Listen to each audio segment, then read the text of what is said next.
ఓకేగా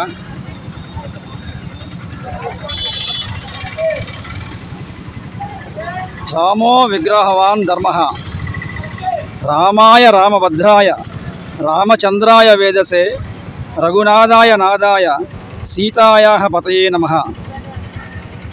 కొన్ని కోట్ల మంది హిందువుల త్యాగ ఫలితం అలనాడు బాబర్ విధ్వంసం చేసిన అయోధ్య రామ జన్మభూమిని ఎన్నో సంవత్సరాల పాటు ఎంతోమంది కరసేవకులు తమ జీవితాలని ప్రాణాలని అర్పించి మనం అయోధ్యలో రామాలయం నిర్మించుకున్నాం. ఆ అయోధ్యలో రామాలయం నిర్మించడానికి న్యాయపరమైన ఎన్నో చిక్కులు సమస్యలు ఎదుర్కొని చివరికి మోడీ గారి హయాంలో మనం ఈ రామాలయాన్ని, సుందరమైన రామాలయాన్ని, ఈ 100 కోట్ల భారతీయుల 130 కోట్ల భారతీయుల ఆరాధ్య దైవాన్ని, దేవాలయాన్ని నిర్మించుకున్నాం జన్మస్థానంలో అయోధ్యలో. కానీ ఈనాడు జరుగుతున్నటువంటి దృష్టాంతాలు మనకి చాలా బాధని, శోకాన్ని కలిగిస్తున్నాయి. భక్తి ఉండొచ్చు కానీ మూఢభక్తి పనికిరాదు. అలాగే ఈరోజు భక్తులు చాలామంది మన విశాఖపట్నంలో నిర్మించినటువంటి అయోధ్య రామాలయ నమూనాన్ని దర్శించడానికి తండోపతండాలుగా ఇచ్చేస్తున్నారు. మే 22న ప్రారంభించినటువంటి ఆన్మాల్ ఇది స్థలంలో అయోధ్య రామాలయ నమూనా చాలామంది ప్రేక్షకుల జనాదరణ పొందింది. దాన్ని బలహీనంగా చేసుకొని భక్తుల యొక్క విశ్వాసాన్ని, నమ్మకాన్ని, భక్తిని ఆసరాగా తీసుకొని ఈ నిర్వాహకులు భక్తులకు టోపీ చేద్దామని, దందా చేద్దామని నిర్ణయించారు. కానీ రాముడు గొప్పవాడు.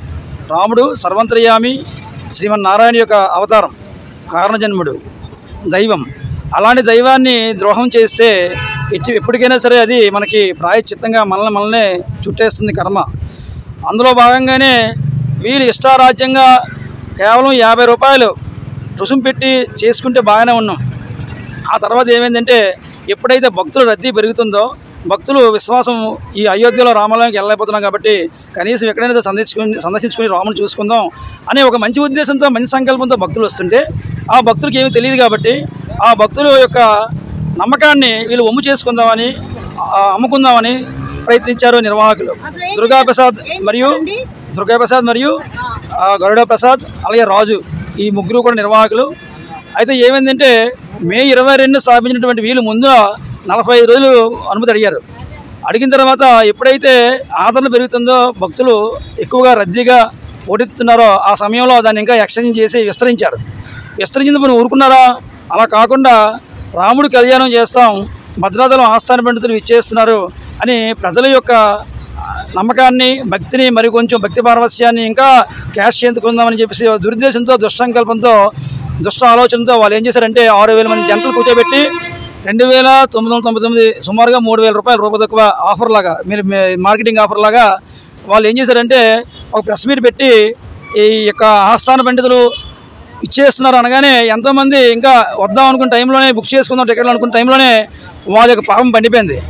ఈ విషయం మీడియా ద్వారా ఈ భద్రాచలం ఈవో గారికి రమాదేవి వెళ్ళింది. వెంటనే రమాదేవి గారు ఈ 3వ టౌన్ పర్సనల్ పోలీస్ స్టేషన్లో ఫిర్యాదు అవ్వడంతో ఈ యొక్క లాలూచి అంతా, ఈ మోసం అంతా కూడా వెలుగులోకి వచ్చింది. మీడియా ఛానల్ అన్నీ కూడా దీని మీద దృష్టి పెట్టాయి. అంతవరకు కూడా బాగానే ఉంది. ఇక తీరా ఈ వ్యవహారంలో చాలామంది వ్యక్తులు కూడా మోసపోయినట్టు ఉదంతాలు పైకి వస్తున్నాయి. ఉదాహరణకి గణేష్ అనే వ్యక్తి దగ్గర 32 లక్షలు కాజేసి నిర్వాహక దుర్గాప్రసాద్ తెలంగాణలో కూడా, అలాగే కిషన్ రెడ్డి గారి హయాంతో వాళ్ళ యొక్క పర్మిషన్తో, వాళ్ళ యొక్క రాజకీయ రికమెండేషన్తో అక్కడ కూడా పెడదామని, అన్ని జిల్లాల్లో కూడా ఇది పెడదామని ప్రణాళిక చేశారు. కానీ భగవంతుడు గొప్పవాడు కాబట్టి వాళ్ళ చేష్టలన్నీ కూడా మధ్యలోనే ఆగిపోయాయి. పోలీసు కమిషనర్ కూడా దీనిలో ప్రవేశించి ఆ కేసు పెట్టి వాళ్ళందరి మీద చీటింగ్ కేసు పెట్టి